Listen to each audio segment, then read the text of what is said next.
Hi all, welcome to lecture 24। तो ये lecture में हम डिस्कस करेंगे gradient descent for logistic regression. ठीक है, ओके। तो ग्रेडियंट डिसेंट एल्गोरिदम हमने लीनियर रिग्रेशन के वक्त काफ़ी डिटेल में डिस्कस किया है, लेकिन वो सेम एल्गोरिदम लॉजिस्टिक रिग्रेशन के ऑप्टिमाइजेशन के लिए भी यूज़ होता है। ठीक है, ओके।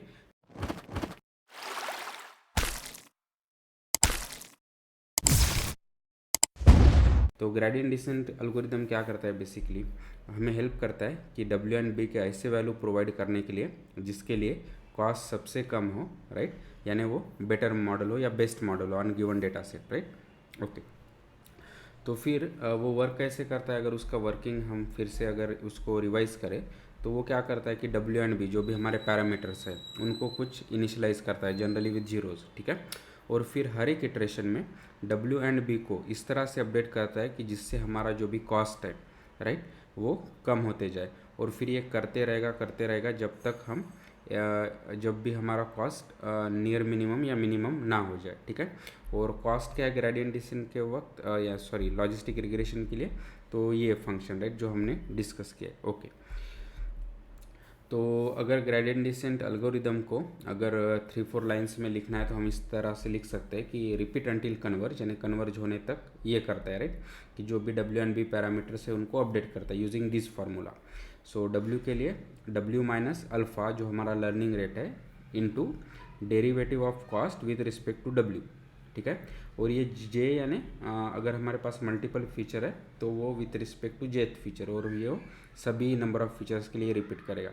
और बी के लिए सेम, लेकिन बी हमारा एक सिंगल वैल्यू है तो इसलिए बस कि B minus alpha into derivative of cost with respect to B.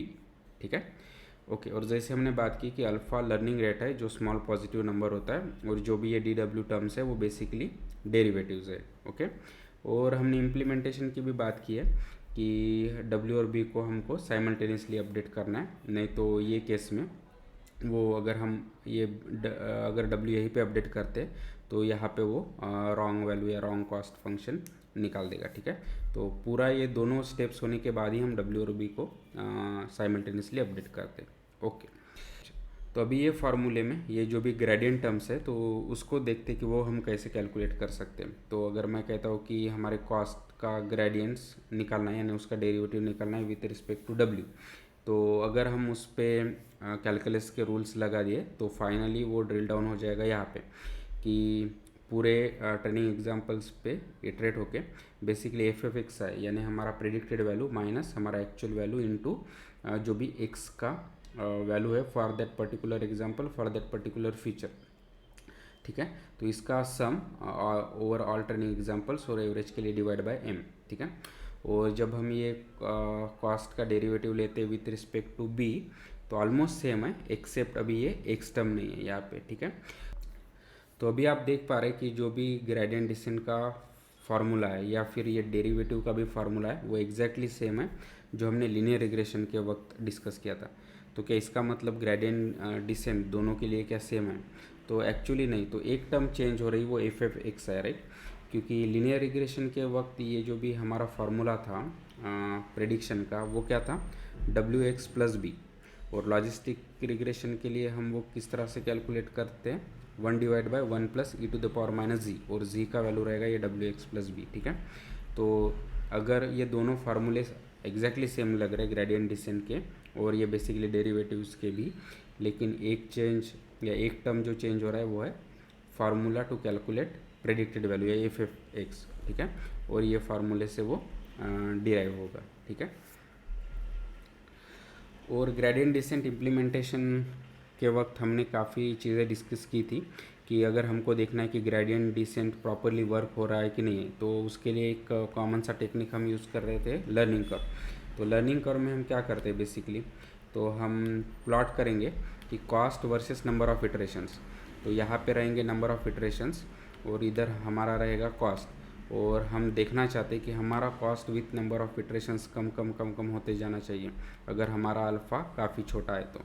ठीक है, तो ये प्लॉट से हम चेक कर सकते हैं कि ग्रेडियंट डिसेंट प्रॉपर्ली वर्क हो रहा है कि नहीं।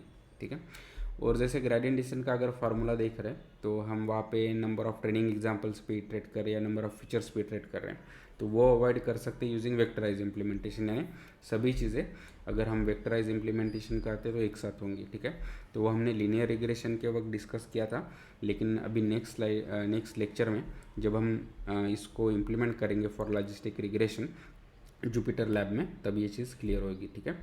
और third and most important thing also कि फीचर्स के लिए, तो लॉजिस्टिक रिग्रेशन के वक्त भी अगर हमारे फीचर्स जो भी हम यूज़ कर रहे हैं अगर वो डिफरेंट रेंज में है तो हमारा ग्रेडियंट डिसेंट उतना प्रॉपरली वर्क नहीं होगा या ऑप्टिमाइज़ नहीं होगा। तो इसके लिए हम यूज़ करेंगे फीचर्स के लिए, और ये टेक्निक है जिससे हम फीचर को एक ही रेंज में लाते हैं, ठीक है। तो हमने इसके अलग अलग टेक्निक्स देखे like Z score, normalization and so on, लेकिन वो भी लॉजिस्टिक रिग्रेशन के वक्त भी हम हेविली यूज़ करेंगे as a pre processing step, okay. तो जैसे हम बात करें कि नेक्स्ट लेक्चर में हम ये पूरा ग्रेडियंट डिसेंट को फॉर लॉजिस्टिक रिग्रेशन इम्प्लीमेंट करेंगे, विजुलाइज भी करेंगे, तब सारी ये चीज़ें क्लियर होंगी। लेकिन आई होप कि अभी आपको उसका बेसिक आइडिया आया होगा। So please like and share the video. Thank you.